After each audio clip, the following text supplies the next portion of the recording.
టాలీవుడ్ నిర్మాత దిల్ రాజు ఇంట్లో ఐటీ సోదాలు ముగిశాయి. 4 రోజుల పాటు సాగిన ఈ సోదాల్లో ఐటీ అధికారులు తేల్చిందేంటి?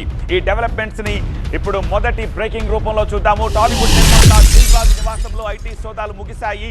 4 రోజుల పాటు కొనసాగాయంటే ఐటీ సోదాలు ఊహించుకోవచ్చు ఎంత పెద్ద మొత్తంలో డాక్యుమెంట్స్ ని వాళ్ళు క్షుణ్ణంగా అధ్యయనం చేశారు అని చెప్పి.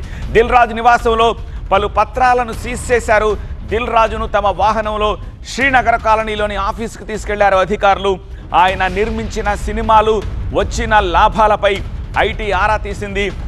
దిల్ రాజు నిర్మాణ సంస్థ ఆర్థిక లావాదేవీలను కూడా అధికారులు పరిశీలించారు. ఇప్పటికే ఆయనకు చెందిన బ్యాంకు లాకర్లను సైతం అధికారులు తెరిపించారు. దిల్ రాజు సోదరుడు విజయసింహారెడ్డి ఇంట్లో కూడా సోదాలు జరిగాయి. ఆటోమొబైల్ రంగంలో విజయసింహారెడ్డి వ్యాపారం చేస్తూ ఉన్నారు. దీంతో అన్నదమ్ముల మధ్య లావాదేవీలను ఐటీ ట్రాక్ చేసింది. ఈ సోదాల్లో మరికొన్ని డాక్యుమెంట్లను కూడా స్వాధీనం చేసుకున్నారు. ఓఎస్ఎస్ ఫర్టిలిటీలో సైన్స్ ఇంకా ఓఎస్ఎస్ హెల్ప్ తో ఎందరి కలలు నిజమయ్యాయి. In the good hands of science. Mummy daddy అవ్వాలంటే ఓఎస్ఎస్ కి కాల్ చేయండి. మరింత సమాచారం అందించేందుకు మా ప్రతినిధి జ్యోతి ప్రస్తుతం మనకి ఫోన్ లైన్లో అందుబాటులో ఉన్నారు. జ్యోతి, 4 లాంగ్ డేస్ ఎంక్వైరీ తర్వాత ఐటీ అధికారులు తేల్చింది ఏమిటి?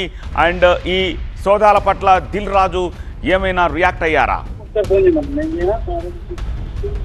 దిల్ రాజు ఇంట్లో ఐటీ సోదాలు ముగిశాయి. ఇంట్లోని పలు కీలకమైనటువంటి డాక్యుమెంట్స్ సైతం కూడా ఐటీ అధికారులు సీజ్ చేయడం జరిగింది. 4 రోజుల పాటు సుదీర్ఘంగా కూడా ఈ సోదాలు జరిగాయి. దిల్ రాజు నివాసం నుంచి శ్రీనగర్ కాలనీలో ఉన్నటువంటి దిల్ రాజు ఎస్విసి ప్రొడక్షన్స్ కి దిల్ రాజును వెళ్ళడం జరిగింది. ఇప్పటికే ఒకవైపు భార్య తేజస్వి కూడా ఒకరోజు బ్యాంక్ లాకర్స్ ఏవైతే ఉంటాయో వాటిని తెరిపించేటటువంటి ప్రయత్నం చేశారు ఐటీ అధికారులు. అయితే నిన్న మాత్రం ఒకవైపు దిల్ రాజు తో పాటు దిల్ రాజు సోదరుడైనటువంటి విజయసింహారెడ్డి ఇంట్లో కూడా సోదాలు చేశారు.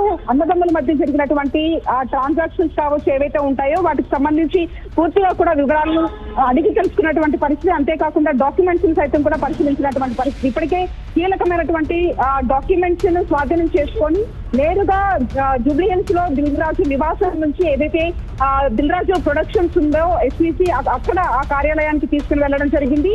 అయితే దీనికి సంబంధించి పూర్తిగా కూడా ఏదైతే 2 సంవత్సరాల నుంచి తీసినటువంటి సినిమాలు కావచ్చు, భారీ బడ్జెట్ తో సినిమాలు తీశారు. అంతేకాకుండా వాటికి వచ్చినటువంటి రాబడులు కూడా అంతే స్థాయిలో ఉన్నాయి. అంతేకాకుండా ఆదాయానికి సంబంధించినటువంటి ట్యాక్స్ ఏదైతే ఉందో ఆ ట్యాక్స్ కి సంబంధించి చెల్లింపుల విషయంలో కొంత అవకతవకలు పాల్పడ్డారన్న ఆరోపణల నేపథ్యంలోనే ఐటీ సోదాలు జరిగినట్టుగా తెలుస్తుంది. ఈ నేపథ్యంలోనే కీలకమైనటువంటి డాక్యుమెంట్స్ ని పరిశీలించినటువంటి ఐటీ అధికారులు మాత్రం పూర్తి స్థాయిలో ఈ రోజు దిల్ రాజును ఏదైతే ఎస్విసి ప్రొడక్షన్స్ తో వెళ్ళడం జరిగింది. అంతేకాకుండా నిన్న కొంత ఐటీ అధికారులు వాగ్వాదానికి దిగినట్టుగా కూడా తెలుస్తుంది.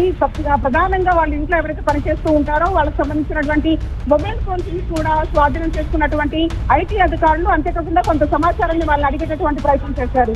దీంతో వాళ్ళని ఎందుకు అడుగుతారంటూ కూడా దిల్ రాజు ఐటీ అధికారులతో కొంత వాగ్వాదానికి దిగినట్టుగా తెలుస్తుంది. ఈ నేపథ్యంలో ఈ రోజు మాత్రం కీలకమైనటువంటి డాక్యుమెంట్స్ ని పరిశీలించి వాటన్నిటినీ కూడా వాటి మీద సిగ్నేచర్స్ చేసుకొని ఈ రోజు దిల్ రాజు ఆఫీస్ నుంచి ఎస్విసి ప్రొడక్షన్స్ కి మాత్రం ఆయన్ని తరలించడం జరిగింది. సత్య.